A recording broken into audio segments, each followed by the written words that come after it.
Welcome to new TV Telugu. Nominated పదవుల భర్తీపై ఆంధ్రప్రదేశ్ ముఖ్యమంత్రి Chandrababu focus పెట్టారు.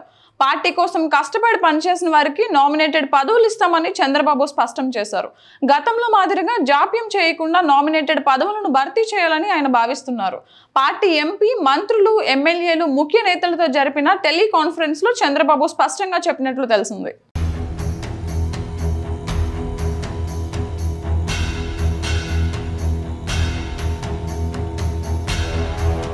కూటమి విజయాన్ని కార్యకర్తలకు అంకితం చేస్తున్నట్లు టెలికాన్ఫరెన్స్లో చంద్రబాబు పేర్కొన్నారు. ఘన విజయానికి కారణమైన కార్యకర్తల రుణం తీర్చుకుంటామన్నారు. త్వరలో నామినేటెడ్ పదవుల భర్తీ జరుగుతుందన్నారు. ఎవరు ఏ మేరకు పనిచేశారనే సమాచారం పార్టీ దగ్గర ఉందన్నారు. కష్టపడిన వారికి ప్రోత్సాహం ఉంటుందని ముఖ్యమంత్రి చంద్రబాబు పేర్కొన్నారు. అధికారంలోకి వచ్చామని కక్ష సాధింపులు చర్యలకు పాల్పడొద్దన్నారు. గత ప్రభుత్వంలో తప్పు చేసిన వారిని చట్ట ప్రకారం శిక్షించడం ఖాయమన్నారు. గతంలో ఏర్పాటు చేసిన చోటే అన్నా క్యాంటీన్లు ఏర్పాటు చేస్తామని, 100 రోజుల్లో అన్నా క్యాంటీన్ల పునరుద్ధరణ జరుగుతుందన్నారు.